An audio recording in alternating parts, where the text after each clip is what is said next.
Lebanese Ether, Freestyle Drive. I got a real special guest with me today. You know they're special when I do the Zoom because I really can't stand Zoom interviews, but sometimes I can't scoop up and pick up the person in the car. So I got, there's people I want to talk to still. My man Terry Brown, aka Unc Imo. How's it going? I'm alive. I'm medicating. It's good. Beautiful. You look like you have a beautiful morning back there. Oh yeah, for real. You want a docs? Yeah, this is my house. Beautiful. My backyard. It's in New Orleans, right? That's what you're telling me, or right out of New Orleans, all right? Yeah, right outside New Orleans. Beautiful. Is that the house you talk about in your book? I got him here to discuss his new book, Surviving the Vietnam War. It's an amazing story about your life. Before we get into it, can you tell us a little bit about yourself briefly, where you were born, where you grew up? I was born in New Orleans in 1950. It was called Charity Hospital. And I grew up in New Orleans and was called the 7th Ward. New Orleans was separated by wards, other places by parishes, and some by parishes and things like that. But New Orleans is about 6 Ward, 7 Ward, 8 Ward, 9 Ward. Well, the 9th Ward was the hard part of New Orleans, always through the history of New Orleans. The 7th Ward is the part of New Orleans where the light-skinned folks were living. It's called Creoles. You ever heard them say Creoles? Heard of That's Creole, a yes. part mixture of French, Black, and Indian. See, the French bought Louisiana with the Louisiana Purchase, which allowed the French to have a lot of sex with Black slaves, and and that's what really got us all with the shades that we have. A lot of places I go, they think I'm Mexican, or they think I'm Indian, or they think I'm anything but a Black man until they're getting to know me, and then they know what the fuck I am. That's interesting. The French influences in Louisiana, and then big in Louisiana. That's why you see all the wrought iron and the French Quarter and all those designs from the Spanish was here too. Yes. So we have a big mixture of blood. We got so many different bloods in us. That's why I said people with this race thing, they're really tripping, because race is a figment of our imagination. We are all one race. We are all the human race. And until we realize that, we're going to keep having all these greedy ass fights, problems, wars, and all this dumb shit. I mean, it looks like these politicians love having it divided and, divide and conquer, basically. It's the oldest strategy in the book, I guess. And they will tell you anything and do nothing. We see that every election cycle. What was it like growing up in New Orleans? New Orleans was cool because I grew up in the 50s and 60s. And when we were young, the only people you saw was the people in your neighborhood. We never really socialized with white folks or Mexicans or nobody else. We basically communed in our areas. It wasn't until I got into the military that I started socializing with other folks and realized what was going on in the world. But life in New Orleans was good. I mean, we wasn't smoking these when I was 15 and 16. Okay. But when I got to Cali at 17, I started smoking these. That's what I want to talk about. I mean, your story, how you got into the military, how you ended up in Vietnam. You talk about it in your book. Basically, sounds, it's like this is way before the Fresh Prince of Bel-Air, but it reminded me of that line. I got into one little fight. My mom got scared. She said, "You're moving with your auntie and uncle to Bel-Air." But instead, with your case, you got into a fight in your neighborhood and your mom got scared. So she sent you with your biological father in Los Angeles? Correct. That must have been was that a big like shock going from New Orleans to Los Angeles? It was really a great blessing when you come from a little country town like New Orleans, and then you get to LA and you mingling with all kind of wonderful people, and the area is clean and beautiful, and the weather's always perfect in LA. So no, we were blessed, and we knew we were blessed. What happened with my brother, like I said in the book, when he got into winning at the track and he quit his job, well, once he started losing, he said he wasn't going back to the supermarket. He was ready to do something else. By him joining the Air Force, it didn't leave me an option. I either had two things: either go back home and face the four dudes I had the fights with. And, my mama talking about I was on drugs because my pa told her I was smoking weed. She thought they took it as drugs back then. You're on drugs? Oh, Lord have mercy. Weed was looked at as crack at some point by, some of the older folks or whatever. On the real. Yeah. When was the first time you smoked marijuana? It was 1968. I was 17 years old at a high school football game with my cousin, Lloyd Gerard. And Lloyd had a badass ride back then. You know, he was from New Orleans, but his family moved out there way before us. Mm. You know, when he was a kid, he used to live in New Orleans. But when he was about, I want to say 10 or 12, their mama and all of them moved to Cali. So he was a regular in Cali. And his sisters were into horses. The whole family really were into horses, you know. So when I got up there, he took me to a football game. And after the football game, we went to the car. When we got to the car, they had like 5 or 6 cats out there, man. And he pulled out one of them joints. And I said, oh, okay, what's happening now? When I tell you, when I hit that motherfucking joint, it was good night, Irene. Found the love of my life. Wow. Has it been the same since? I mean, what was the difference? Oh, man, I love that shit. Man, I still love it like it was my first hit every time. I know what this is. This comes from the creator of the universe, and the blessings that it does for us is so wonderful. So that day blessed me to let me know what I was going to get into the rest of my life. And I've never wavered from cannabis since that day. I know you're a big enthusiast. You promote it, you know, to speak against, you know, decriminalizing it and things like that, because so many people's lives were affected by the laws, incarcerated, you know, due to 3-strike laws, Rockefeller laws here in New York. You know, now we've seen more of an opening where, you know, it's legalized in more states or decriminalized at least. Were you scared when you were a youth of getting arrested for it? Did you ever? All through our young age, even through after the war and stuff, you know, it was always hard on you. I mean, they always treated cannabis like it was a real drug. If you got caught with a joint or something, you was going to jail. Louisiana, Texas, they was locking you up for real. But and like you said, with the change and the progress, thank God now they have passed a bill where veterans can use cannabis for their medicine. That's great. Amazing. That's a major statement right there. When they admit that veterans can take this as a medicine and not be charged. Because I had to move from New Orleans to Cali 5 times just so I could keep taking this medicine. Because in Louisiana, if I would have got caught with this fucking weed, they would have cut my benefits back in the day. Wow. They would have cut your VA benefits if you was on cannabis. That's crazy. Even though you served the country, almost got killed, saved lives in Vietnam, simply for smoking a joint, you could lose your benefits.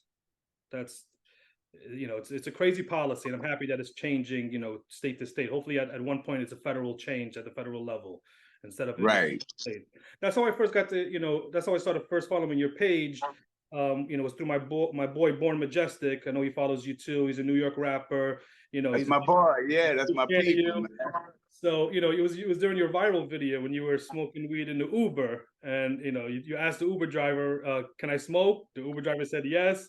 You were hitting the, I don't know if it was a vape pen or something like that, and the Uber driver got mad and kicked you out or wanted you out of the car. We reenacted that in Born Majestic's video. I was the Lyft driver this time, and I pick him up. The only difference was, he asked me, "Do you want to try it?" I'm the cab driver. I end up trying it, and we end up chilling, and we end up being cool instead of me kicking him out of the car. So how was that experience going viral in that video? It was great. Unfortunately, I didn't really tag it correctly because, you know, I was new to social media and stuff, putting things out. So I didn't really tag it right. But that video has over 100 million views. That video was seen by so many people in so many countries. It even landed up on Ridiculousness. Okay. I got 2 videos on Ridiculousness. MTV show? Yeah, I got the one in the Uber on Ridiculousness, and I got the one when I did my first thing with the jersey, with the Drew Brees jersey. Okay. And I did Bad Meat. That one was on Ridiculous. So I say I'm the only one who was on Ridiculousness that never got hurt. Everybody else on Ridiculousness got fucked up. Exactly. I was the only dude on there twice, and I ain't never get fucked up. I like that. that video is too good to like not to show everywhere and promote. And I mean, and hopefully that video played a part in this whole decriminalization of it and making it more acceptable and mainstream. You know, I think everybody plays a part. Even these little videos that you might not think plays a role, but 100 million people see it. They might think it's ridiculous. Let the man smoke, you know, like it's not the biggest deal, you know. like with cigarettes would have been better. Like, you know, we would smoke the cigarettes. Exactly. You know, exactly. So back to your youth. You was in Los Angeles. You moved. You know, you got into a fight in New Orleans. You went to Los Angeles to live with your father.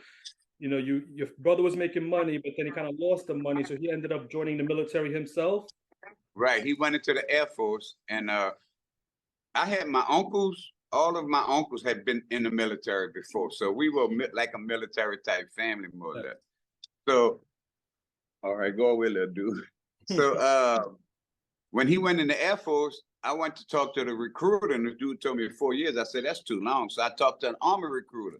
This dude promised me, he said, if you sign up for 3 years and take stock control in accounting, I guarantee you, you won't go to Vietnam. Wow. But he I was signed up, I took stock control in accounting. I went to basic training for 8 weeks. I went to AIT, which you call advanced individual training. I went to that for 6 weeks. I went home on 30 days leave, and I took up stock control and accounting. I became a stock clerk. I went home on 30 days leave, and then when I get orders to where I'm gonna go to my next duty station, that's when my mama read the letter and broke down, talking about going to Vietnam. that part of So the the book dude, is really, really that part of the book when I was reading it, where you were so confident that you weren't going to go to Vietnam, you know, because the recruiter promised you that you let your mom read the letter.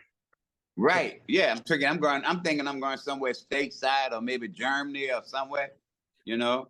Do you think the recruiter lied on purpose just to get you to sign up? I think they'll tell you anything, literally. They'll tell you anything. I mean, the other part is how much can you train an 18-year-old kid in 5 months? How can you train an 18-year-old kid? Now I'm taking a supply class. I'm not taking a class about combat and shit. Yes. So I'm taking a supply class where I'm just passing out supplies to people that's in combat. But in that So, case, you would still be in Vietnam physically, just handing out the supplies, or would you, well, or that's what happened when I got the orders and I had to go. Yeah, I basically ended up as a supply clerk. So the bad part, let me tell you this part too, because this is important. When we first get to Vietnam, we get in country, you literally had to burn human shit. Oh my God. They had no toilets. There wasn't nothing to go flush. You shit in a pot in a portalet. The shit go in the barrel. You pull the barrels out, bring them into the field, and you light it with gas, and you burn shit for 2 days. Nastiest fucking thing in the world, dog. So I couldn't wait to get to my company to go do what I was supposed to do. I got you. And then, as the book tells it, I had like gotten promoted out of basic, promoted out of AIT. I got a promotion, and I was now an E4, working on being a sergeant. My next move would be sergeant. So my career is going great. Yes. Then we had that fight. I want to talk about that fight. I mean, there's, you know, so, you know, you talked about how you kind of grew up in New Orleans or in LA, and, you know, you was more within your own community. So you didn't necessarily deal with other communities, let's say the white community, for example, or just other communities in general. Did you deal with racism more after joining the military, or did you experience some of that while you were a civilian, you know, in the United States? As soon as I got in the military and basic training, there was a drill sergeant who told me, your name is not Brown. You are not black. You are Spanish. Your name must be Browne. Now, I don't know how they got you confused, but you literally are not a black man. You are Spanish, and you need to address the issues that I said, man, you call me what the fuck you want, all right? But I know what the fuck I am. I don't know what his deal was, but I wasn't letting it bother me. I still made it through basic, and I still got me a promotion out of basic. Before this fight happened, it sounds like, you know, I know I know when you first in the book you mentioned the first minute you're in Vietnam, you're under attack. There was like attack in a helicopter, you couldn't land.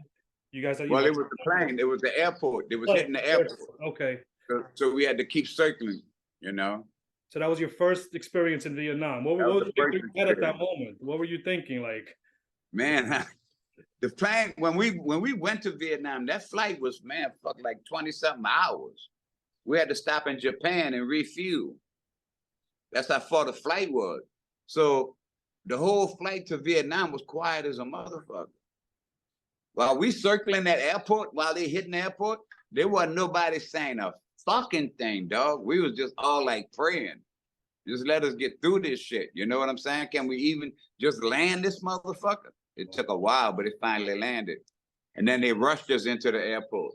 That's crazy. I mean, it sounds like before this fight happened with this racist sergeant, we'll get into that.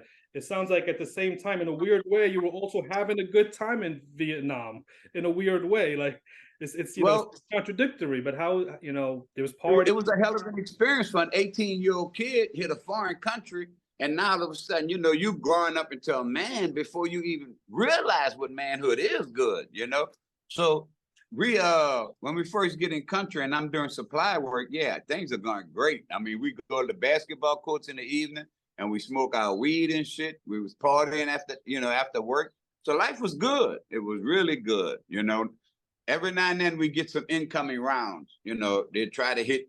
And what was crazy was they used Vietnamese to come to the barracks to clean up the barracks for us. We used Vietnamese to come out there to cook for us. So you couldn't tell a Vietnamese from a Viet Cong because they all look alike.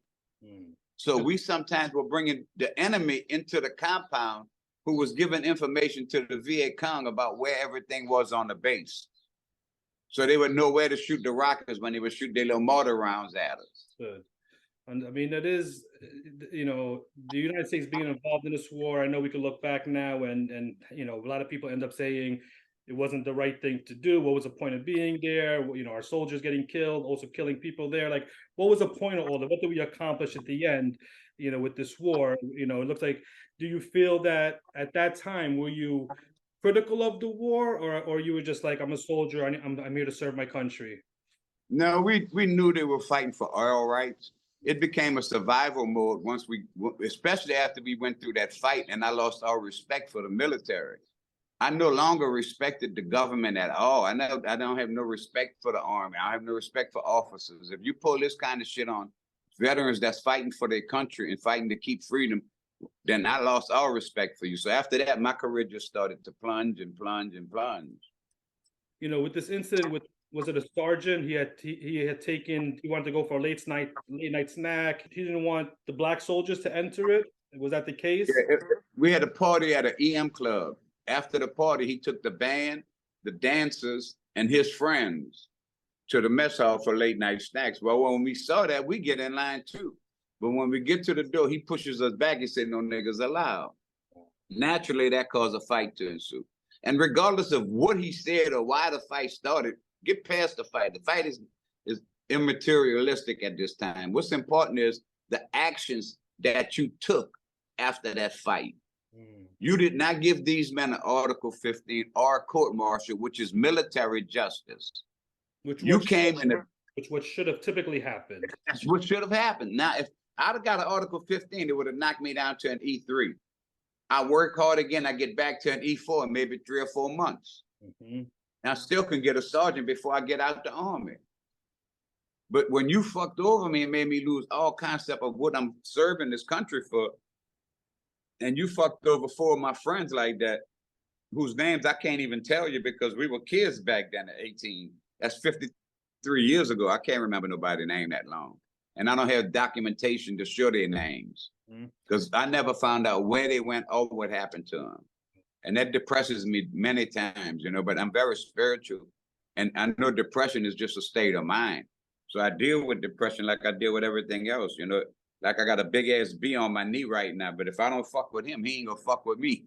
So I let him go. Good point. But that big B was dead on my knee, about to fuck me up. But that's life. We all gonna go through shit in life. God is molding us every day of our lives. The shit we go through is to make us stronger. I know a big part of the reason why you wrote the book, again, I want people to show it. People can pick it up on Amazon. Just look up Terry Brown, Surviving the Vietnam War. I know a big reason you wrote it was to kind of find your comrades, these 4 other soldiers. So basically, when this sergeant said he didn't want you to enter the mess hall to join them, you guys got into a fight. 5 of you gentlemen were basically arrested. You put in a jail or a man-made jail, as you say, and then in the darkened nights, sent to 5 different locations within Vietnam. And I know one of your goals is to reconnect with with your comrades. That's a big reason you wrote this book. Oh, if that ever happens, that would be look. I got into the rap game. I started making rap music so I could get famous. And God got power that we don't have no power over. I just do what God puts in my heart, and this is gonna get me famous enough to where these cats gonna one day see me on some news show or see me on TV somewhere, or they're gonna know about their partner who got fucked up in the war with them. And when I get with them, I can present these papers to Congress and show Congress how 5 veterans were fucked over. And you need to correct this. But I got another fight I'm putting in on the table too. I found out what we got paid to be in Vietnam, and it fucked my brain up. They paid us 33 cents a day. 33 cents. 33 motherfucking pennies a day to serve in Vietnam. I was paid $108 to serve in Vietnam. Wow. It was never declared a war. So I got a new fight that I'm putting in this agenda also, not just to find my friends, but now I want Congress to pass a bill and make the fucking Vietnam conflict the Vietnam War and give every veteran that served in Vietnam their combat pay. That's crazy. They said he called it a military conflict instead of a war. It's kind of like what's going on with Russia and Ukraine today. You know, they called it a conflict instead of a full-blown war, even though possibly tens of thousands, if not hundreds of thousands of people are dead. How can 58,000 American soldiers get killed, and I don't know how many were missing, and millions of Vietnamese who died? How could this not be called a war? Like, how is this? Because the determination in Congress is to keep that money from going to the veterans. Mm-hmm. Do you think this would have happened to you? I'm assuming the other gentlemen who were all separated were all black. Is that the case? All 5 blacks, right? Do you think that would have happened if you guys weren't African American? And fuck no, fuck no, no way. It was what they used to do. Slaves back in the old days on the plantation, when a slave would rebel and act up, they would take that slave and sell him to another plantation so they could keep peace on the plantation.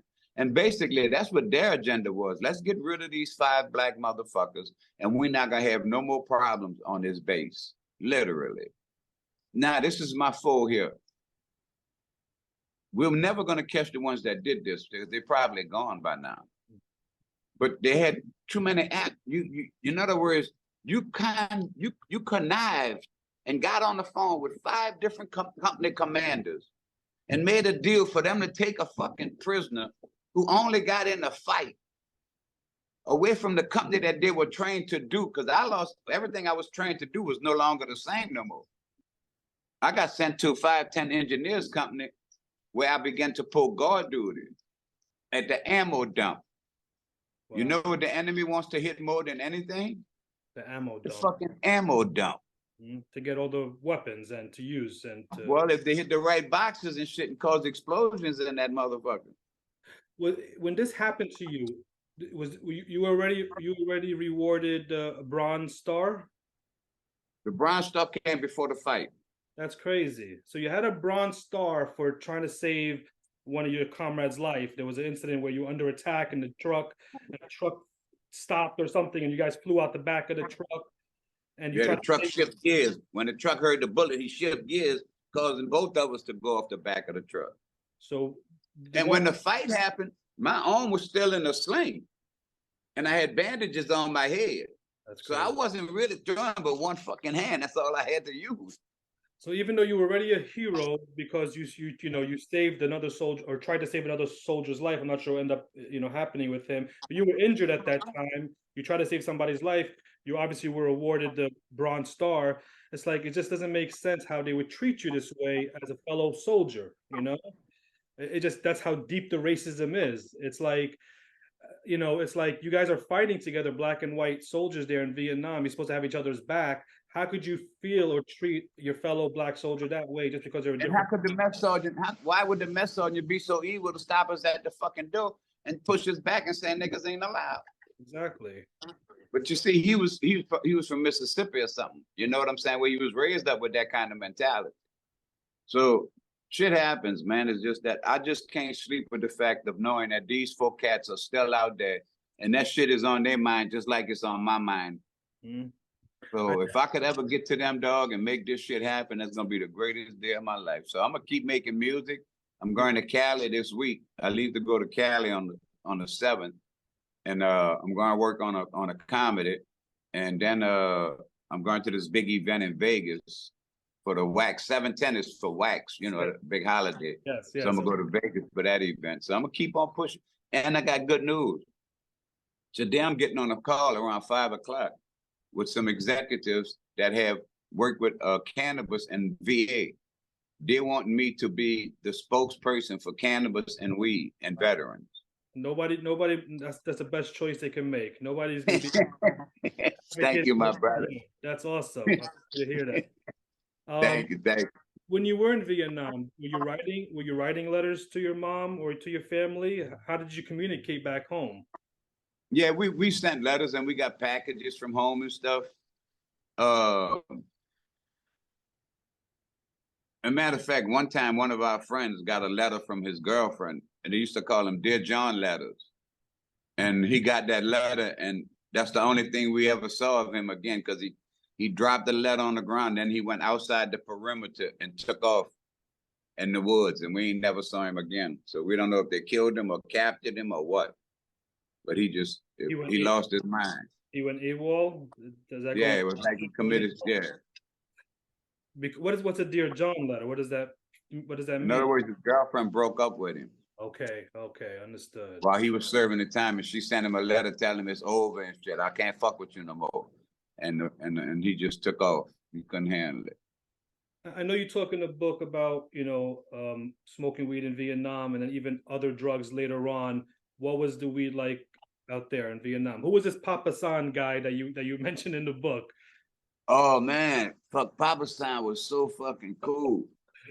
We used to could take a carton of cigarettes and go downtown to Papa San, give him a carton of cigarettes. We would try not to give him cools because that's what everybody was smoking, cools. We didn't want to burn up the cools, Pop. So we'd bring him Winston's, Marlboro, any kind of cigarette other than cools.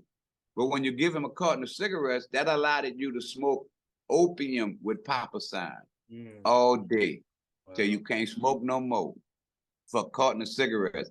And then you get all the pussy you want. When you go in there, you get loaded, that opium get your dick hard as a motherfucker. And you go fuck. You come back from fucking, you smoke some more. Wow. Get back, go get another one. Go back there, fuck some more. Man, that was some crazy times, man. That sounds. So you started off with the opium, you tried it out, and then you kind of. I know at this time, PTSD wasn't acknowledged. It wasn't something that was talked about either because there wasn't enough knowledge about it, or a way to deny veterans benefits, or sometimes when it comes to the government, it's always a deeper issue. Like, are they just acting like they don't know on purpose for financial? Well, yeah, they don't want to. You're right. I got kicked out the Army. On my discharge papers, it states failure to adjust to military life. There is no medical condition warranted at this time. It's insane. In other words, they knew they had PTSD and shit coming up the road, so they put on my discharge. No medical condition warranted at this time. So when you come with PTSD, why didn't you come back and say, well, okay, this dude had PTSD. Let's correct his records. Yes. Fuck no, I had to fight for my discharge for 10 fucking years to get my shit upgraded. I know you kept on fighting even after you left Vietnam. You kept on fighting. You got to try to get an honorable discharge instead, because that impacts your benefits, right? That impacts the money you get. I couldn't get no benefits. Couldn't get nothing. Couldn't even get a good job. Couldn't even get a good job. So I had to fight that battle. And then when I went out, I still had to fight again to get my disability, to get my PTSD. That took another fucking 14, 15 years. Wow. Before I got my disability. I mean, you were going through the PTSD because you witnessed somebody who got shot, next to you and was bleeding out, who may have died. Right. That kind of traumatized you and would traumatize anybody. Is this something, it seems like now they're willing to accept more PTSD, and I know you're still advocating for, and I know you finally got the honorable discharge, you were able to get a federal job after that as in a postal office and everything. But what was it, did this lead to you starting to use drugs like heroin in Vietnam? Was it? The reason I ended up on heroin because I couldn't sleep. I kept seeing that boy, the bodies and shit. So when I got to Saigon, they sent me to Saigon before I came home. And Saigon was the capital of Vietnam. They had like sports cars, women riding around, beautiful. It was like a city, real big city. Yes. And when I got there, I went to a club and I could see the brothers up in there, and they was in that motherfucker like.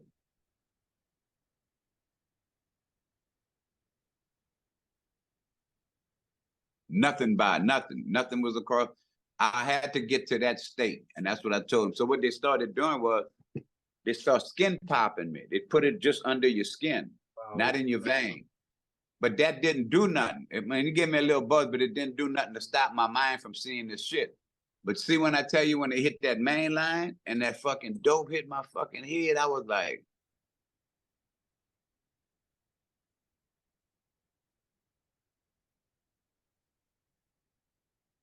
nothing in the world mattered. Nothing. You couldn't move. You couldn't say nothing, but you could hear everything going on around you. But you couldn't fucking, you'd be stuck. And it's such a good fucking feeling. That's why people stay on it so long. You don't give a fuck about nothing that's happening in the world. All you fucking give a fuck about when you getting that next hit. When you getting that next hit. See, you know, so I had to get back to the States and break that fucking cycle. How did you break that cycle? Man, it took years. I ended up getting kicked out of Colorado. What it fucked me up was, remember, I'm still on heroin. I come back to the States. I get 30 days leave. I get orders to go to Colorado, to Denver, Colorado, to train to go to Vietnam. Again, to go back to Vietnam. I never had training before. I only had training for a supply clerk. I never had training to go to now. So this was training for now I'm back. This is training for yeah, well, we was in the woods shooting at each other with BB guns and shit. So I'm starting to get all these flashbacks again, man. I'm ready to kill me a motherfucker for real. You know what I'm saying? So I told the commander, I'm losing my mind. He said, son, you in the army, you got to follow orders. Go back to your fucking barracks and do what you're supposed to do. So I couldn't take it, so I went AWOL, got me a bad discharge. They gave me a bus ticket, nothing to come home with, no benefits whatsoever, and told me never go on a military base again in my life. And I said, fuck you, bitch, you ain't got that to worry about. Did that lead to homelessness for a while, if you don't mind me asking? Yeah, when I came home. I know you're pretty open about your life, and this book talks about a lot of it. Yeah, when I came home, I was staying with my mom and them for a minute, but I remember I was still on heroin. So that minute didn't last long at all, you know. I couldn't do the heroin and be in my mom and them house like that. So I started living in empty apartments and shit around New Orleans called Parkchester. And they had a couple other places where if they had an empty apartment, I'm moving that bitch like it was mine, you heard me? And that was for about another 2-3 years, still fighting to get my discharge upgraded. I was working for Coca-Cola, I worked for a construction company, I worked for Western Electric, I worked for Martin Marietta, I worked as a cab driver. I did so many different odd and end jobs just to keep income coming until I finally got that discharge upgraded and got in on the post office. Wait, and you had quit heroin by the time you started your... By the time I got in the post office, yeah, my heroin days was done. I probably did it for about 3 years after the war. You kicked and then got off. it on your own, or did you have to go through a program or some help? No, I did it on my own. I lost too many friends. I kept seeing, niggas overdoses and shit. I'm in the project with my boy, one of my good friends, dog. And when he went out on me, I had to get out of this game, dog. I can't keep doing this to myself. We couldn't do nothing for him, he was just gone. He hit too much, You have a child at this time? I know you talk about your daughter in the book, how she kind of No, when my daughter came, I was clean. Yeah, when she came, I was clean. But I was clean of heroin, but I wasn't clean of everything else. I was the biggest angel dust dealer in New Orleans before angel dust went to click them. Remember when angel dust was really angel dust? You had to put it in the freezer and let it crystallize. Okay. Then they came with this liquid shit where you could just dip a cigarette and smoke, embalming fluid. They mixed it with embalm, and that was the worst thing in the world. But when angel dust was real angel dust, celebrities used to come to my house to get the angel dust. Come in town for a concert, they coming by me, dog. You come and get that fucking fire. You known by Terry at the time? Is that the name you went by, Terry, before you established this? Yeah, but after the war, I picked up Imo, and not Unc Imo. I just picked up Imo. It meant a wanderer, a person that loves freedom. It's Swahili. Beautiful. And when I came out of the war, I was so militant because of the bad discharge and all the other shit that was going on. We all took African names, and that was my African name. And then I didn't put Unc into it until we got into the music game. So we were talking about you came back from Vietnam. You were still dealing with the heroin addiction. You were homeless for a while. You know, it's really interesting, you know, because you have a lot of people who talk about patriotism and support the troops, but it seems like it's only when they're in the war zone, people, you know, want to shout down, support the troops, support the troops. When the troops actually need help, when they come back and they have PTSD or, you know, drug addictions or, you know, whatever issues that they're dealing with, poverty, homelessness, these people, the same people who support the troops and they're the most patriotic people in the world are nowhere to be found. It's like I did a thing for the 420 event by Armstrong Park in New Orleans, and the representative Troy Carter was there. After I did my performance and they all went up on the stage to speak, before Troy Carter got into the session of what he was there to talk about, he stopped and he said, wait, before I go any further, I want to give recognition to the OG, the 60-year-old rapper with the bad knee, Unc Imo, the Vietnam vet, the one that's fighting never did it. The dude gave me a call out like that. We're gonna help this dude. We're gonna get him. I ain't heard nothing. Okay, all right. Nothing. So I'm ignorant. I'm really ignorant because I'm not gonna let you tell me something and don't follow through with it, and I'm not gonna say nothing about it. So I posted it on Instagram. I put it on Facebook. I let all the people that he knows that know me, because we was all born and raised in New Orleans. So all the people that he's associated with that know me, good friends with him, they're gonna know what he's doing. Why would you even tell me a statement like that and then don't do anything? So politicians are only right. They're only there for their own good so they can keep getting bigger jobs in the political world. I knew Troy before when Troy was on the city council. You know what I'm saying? I've been knowing this cat. But now you got a chance to help me get my shit together. They don't care about vets. All that stuff about vets. Now I got 4 veterans that deserve justice. 4 of them. I'm not even worried about myself. I'm satisfied with my life. I just want justice for my 4 friends. I want them to get what they deserve. They were 18 and 19 years old. I'm going to fight this shit till the day I die. And I'm going to make my daughter keep bringing it up because it's important that these dudes get what they deserve. They didn't deserve this shit. I hope this video played a small part in helping you find, you know, these 4 brothers who were, you know, treated unjustly in Vietnam along with you. People should definitely check out the book to read more about the story, Surviving the Vietnam War by Terry Brown on Amazon, to hear about how this whole your life, but then eventually how this whole thing happened in Vietnam and you know, the separating of you and the 4 combatants. How did you feel like about Muhammad Ali, for example, speaking out against the war and being incarcerated and losing his belt and things like that? They don't realize that how much of a hero this cat was. He could have went in the military and just went sparring. He would never have to do nothing. Just go do exhibitions, talk to the people. That's all he would have had to do. He knew this. He would have never been going to no war. He never would have gotten into combat. He never would have gotten to nothing. They would have used him as an exhibitionist because of his greatness. But he knew this, but yet he stood against all the tyranny that was going on against young men that they were sending to this war when he knew, like he said, a Vietnamese ain't never called me a nigga. Never. It's your own sergeant that was calling you the N-word in racist terms. Yeah. That's insane. I know. I mean, they would have used it as a recruitment tool to recruit further young people, people who are in desperate economic situations, who are trying to make a living and survive, and end up joining the military, fighting for an unjust cause, as we can say now. Did you have animosity towards the Vietnamese people at all, since you know you were under fire? Nothing against the Vietnamese people were some wonderful people. The only thing that I had that was kind of against what happens is the benefits that you give them when you bring them to this country compared to the benefits that you give the vets that fought for your freedom. That's the only thing that I had a problem with. They came here and they got tax exemptions for years, 4 or 5 years. No veterans ever got that. Why? Why can't we treat our people with dignity and respect, the ones that lost family members and then get no benefit from losing their family members? The war was cold. All wars are cold, but that war was exceptionally cold because it was never declared a war.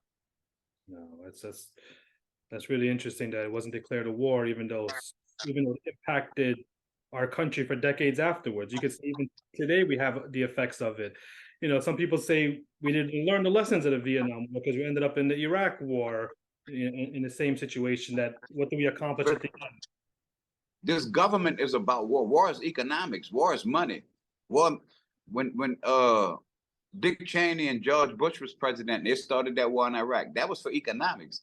Dick Cheney owned Halliburton. Halliburton would carry the troops. They fed the troops. They got the ammunition for the troops. So Dick Cheney made billions and billions of dollars because of that war. That war was by design. Our tax money. Our tax money, exactly. But that's what it's all about. The tax situation in this country is what it's all about. We're not paying attention because the rich are taxing us to death.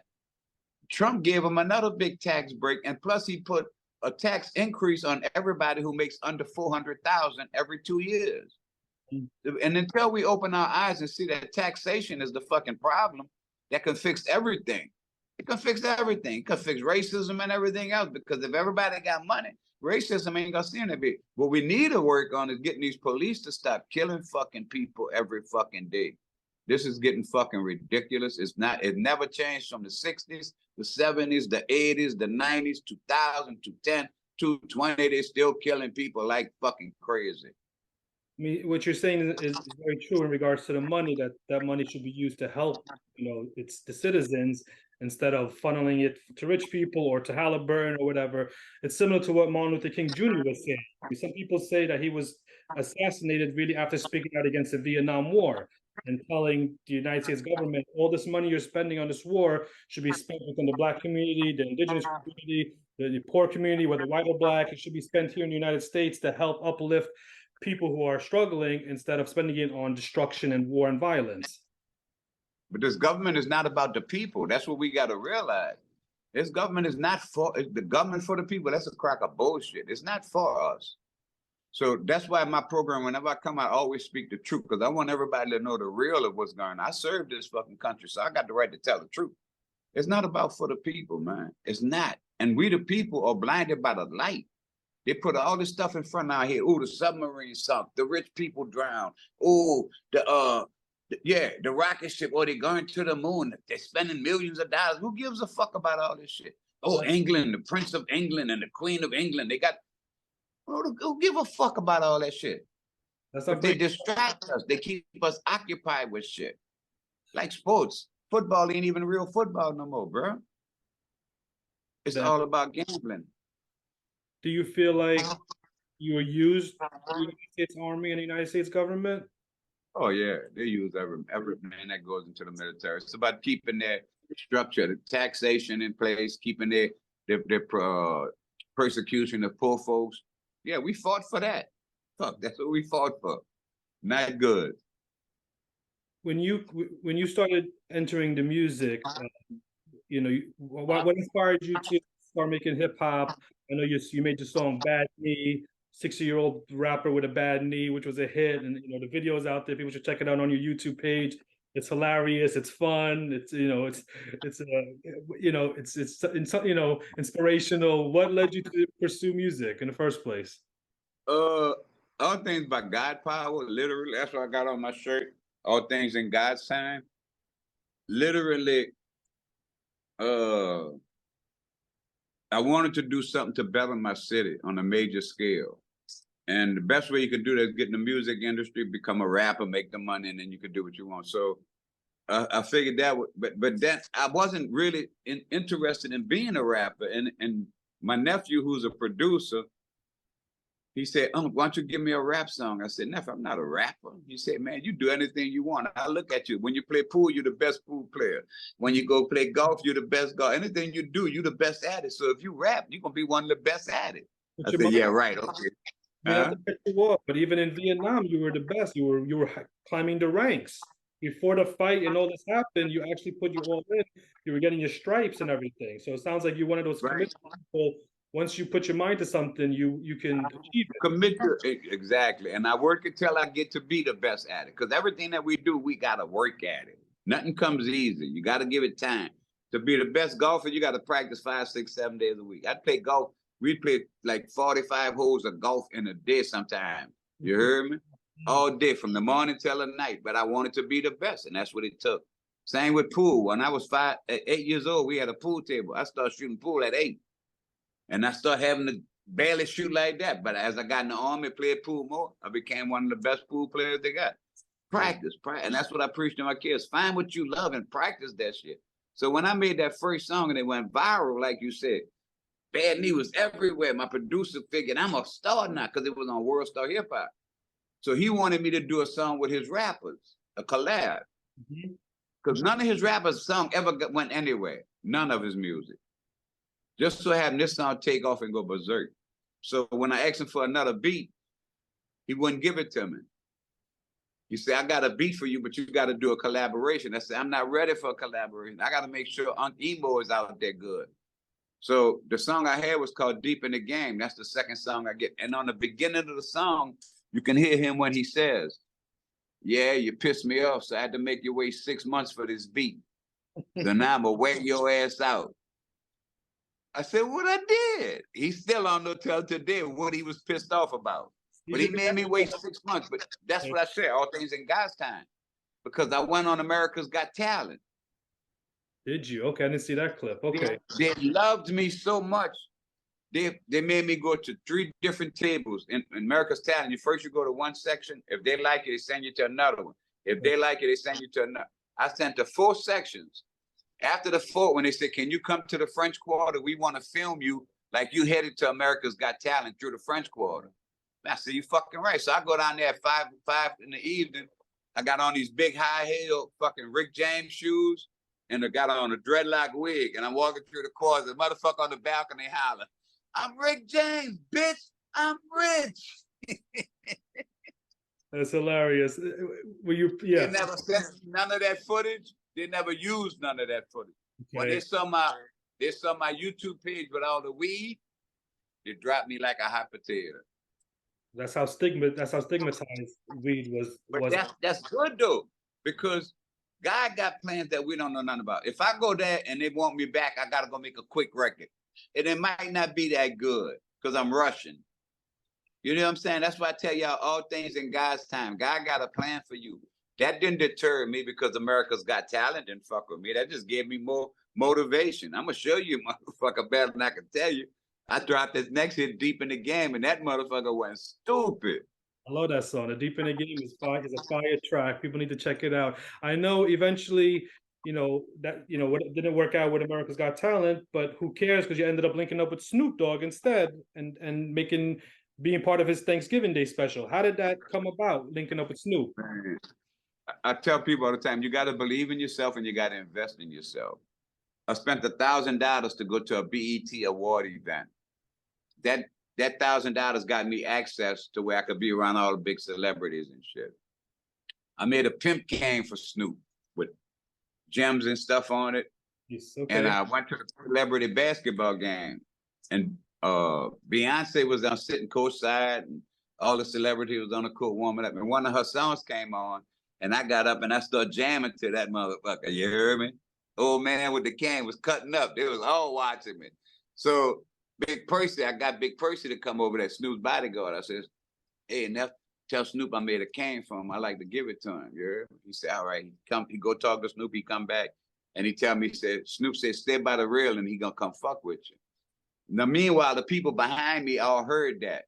So now they ain't in their chairs no more. They all pushed up on the fucking rail and pushing me so they can get that when Snoop come, they all right there too. So when Snoop come over there, I'm 70, I was 60-something years old. I didn't know no better. I grabbed the phone, I hold the phone. He said, what you doing, huh? I said, I'm gonna take a picture. He said, give me the fucking phone. He took the phone out of my hand. He said, man, this my uncle here, the coolest motherfucker from the LBC, the coolest dude you gonna ever see. And that was the initial entrance right there. And then weeks later, I did a show called Apollo Night LA, and his partner, Big Percy, had just got out of jail. Not Big Percy, I'm sorry. Pimpin' Silky. Pimpin' Silky had just got out the joint, and Pimpin' Silky came to Apollo Night to fuck with me because he said in the jailhouse, we was all fucking with you, Unc. Everybody in the jail know your ass. Come to find out, that was Snoop's fucking #1 partner. He hooked up the meeting with me and Snoop in the truck that you see on YouTube. He hooked that up. Nice. Yeah, he said, come to the park. Snoop wants to see you. So that's when I went to the park, and that's when we hooked up. And this how Snoop is. Snoop is such a fucking cool dude, man. This nigga so cool. This nigga called me one day and asked me, he said, Unc, I need you to do me a favor. I was doing a lot of Spider-Man skits, you know, around the house in the apartments in Cali and shit. Spider-Man, like you put on the costume? Huh? You put on the Spider-Man Yeah, costume? yeah. I had invested in some Spider-Man costumes, and I was doing pranks around the apartment complex and putting it on Instagram. And he liked that. He was fucking with it. He said, look, can you do me a favor? I said, yeah, anything. What? He said, can you be on my Thanksgiving Day special? Wow. I said, what? How the fuck I'm doing you a favor? You fucking right, I could be on that thing, man. He said, well, look, I just want you to wear that Spider-Man suit. I said, man, you got that. Fuck that. I'm on. And that's what you did? You did wear the Spider-Man suit for the special? And look, things are so crazy sometimes. We in the thing, it's me, Too Short, T.I. I'm not T.I. T.I. wasn't there yet. Me, Too Short, Magic Johnson, Slang Johnson, the Black Jesus, Lou Ellen, the Asian comedian lady, I forgot her name, and Red Grant. We all at the table. Okay. Lo and behold, surprised everybody, T.I. walks in the fucking door. Everybody get up and go greet T.I. They all hollering at T.I. I stayed at the table. I'm the new kid on the block. This man millionaire. I ain't got no fucking money. I can't be running up this man. I let them do their thing. So after everybody hollered at him and shit, they would go take their group picture. Snoop said, Unc, come get in this picture, man. I go to get in the picture, and Sling say, get in the back, Unc, because we the tall. They could see us from, they could see us easy. I go to get in the back. Snoop said, man, man, fuck that, nigga. Get your ass down in the front where you fucking belong. I don't even have a copy. I don't even have a copy of that picture, dog. They show great respect to you. Did they know you were a veteran at the time? Was that part of the equation, or they knew you as a rapper? Nothing about the book. And it's the other part. I don't know why Snoop fucked with me. I never played none of my music for Snoop. Even when I would go to the compound, I never said, Snoop, check this out. Listen to my song. Never. I accepted this as a friendship. I'm not going to try to use my friendship to get me where I got to go. I got work I got to do. I got to work so hard that this nigga want me on a song with him. You understand? So I got to keep climbing charts, keep making shit happen, and so when I go back to California and my nephew, and I got some money now, where I can go get clothes befitting taking a picture with this nigga. Because when I take pictures with this nigga, I got to be suited up, nigga. I got to be suited and booted. I mean, are we gonna?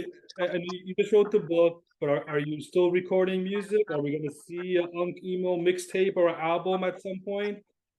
Yeah, I got enough to put a whole CD out right now, man. I got Bad Need, Deep in the Game, Juke Joint, Best Friend, Get High, Who the Fuck is Dead, Do That Dance, Back to Back. So I got 9 or 10 songs to put a whole EP together.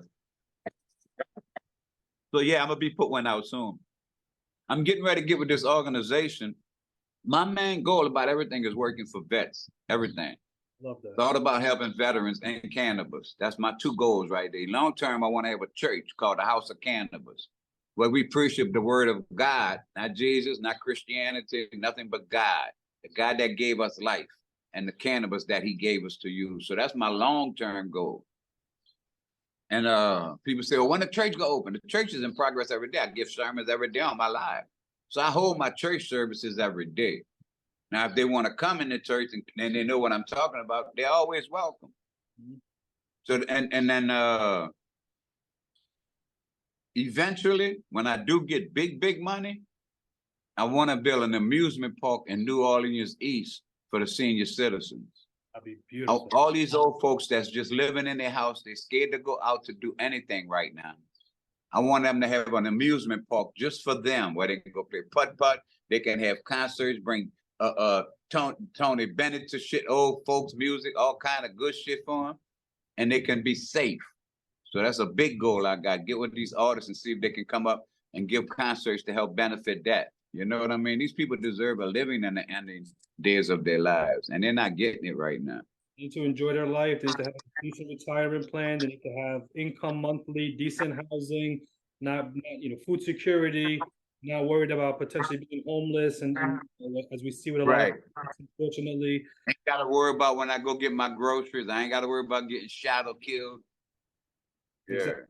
So again, with the book, Surviving the Vietnam War, Unc Imo, what I loved about the book is that it's fun to read. There's obviously stressful moments, sad moments, um, but it's also very, it's an easy read. But even though I enjoyed it thoroughly, I still wanted more. It's so good that it's like, Unc, I want more, Unc, because it's such a fun read.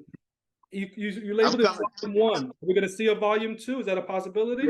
Yeah. I'm gonna come with one to really talk about the in-depth part of what my goals are and what my life was like on a real basis. Because there's so much more that I went through and that ain't nowhere in that book. You know what I'm saying? So there's more details, stories, and things. But and the other thing was the reason I made that one so short and to the point is because I know a lot of folks don't like to read right now. So I was trying to satisfy both means. I know the folks that love to read gonna be mad because it's so short, but I know the ones that don't like to read, they'll read 44 pages. Yeah, it wasn't mad. It was just like I wanted more because it was so good. That means Right. you did a good job with it because I still wanted. I was still down to read a bunch of more chapters if it was available, and hopefully that will be the case with volume two. Hopefully with volume two, you'll have more leads in regards to your comrades, maybe through this and through what you're doing on Instagram, on YouTube. Somehow somebody recognizes you and reaches out to you, and I really hope that this happens where you find these four brothers who got separated with you in Vietnam. Um, any last words you want to say to those who are watching you right now? Where can people follow you and check you out? And Yeah, my name is Unc Imo, 60-year-old rapper. You can put either Unc Imo or 60-year-old rapper, and I'll come up on all those platforms. First, before I get too far into it, I want to thank you too, Neff, for even having me on. Be legendary. What that man has on his chest is perfect for what we are talking about.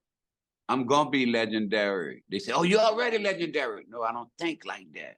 I'm gonna be legendary. When I find my brothers and I get justice for them cats, that's gonna make me legendary. That's gonna put me on the status where I want to be. And then when I get the veterans to get compensated for them 33 pennies that y'all paid us to fight in your fucking war and give these dudes combat pay, then I'm gonna be legendary. The journey don't stop, the battle keep going, man. I appreciate everything you did to help me get my story out. That's big. And tell my boy, I said, what's up? this brand, this is Born Majestic. This is part of Born Majestic's hip hop group. Be legendary. They're called Legendary Ciphers. They do a hip hop cipher in Union Square every Friday night in New York City. That's part of Born's group, Born Majestic's collective that they do. This is one of their T-shirts. Be legendary. I got to get up there and come support one day for sure, We'd dog. love to have you, we would love to have you. Please, you ever in New York, I want to scoop you up in the car and do an interview in the car with me and, talk more about your life and your hip hop, and maybe you bless us with a freestyle in the car. You know what I'm saying? Here in New York City. Would love to have that. I appreciate you, my brother. Thanks to everybody too, man, for tuning in. Again, everybody check out the book, Surviving the Vietnam War by Terry Brown. It's out on Amazon now. I'll put the link in the YouTube description in the video. It's also in the link in your bio on Instagram. People should follow you. Unc Imo, UNCIMO. Please follow him. Follow my page, Freestyle Drive. Thank everybody for tuning in. Appreciate it. Thank you again, Unc. Respect. One love. Love, Unc.